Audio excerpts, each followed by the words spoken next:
How to fix images that appear cropped in Wix Studio. So you can see right here that I have in here this image where there's half a hill on desert. So as you can see, this image is actually cropped. So that's maybe because it's actually cropped when we actually resize it.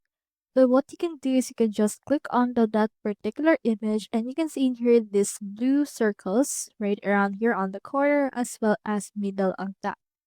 So what we can do is we can just click onto these blue corners and then just expand in here this image. So as you can see, once I have expanded it, you can see that this here is now actually whole.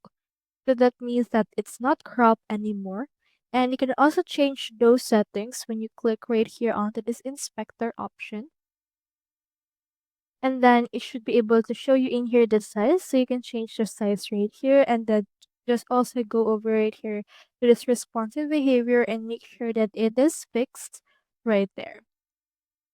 So that's how you fix images that appear crop in Wix Studio. Hope we helped.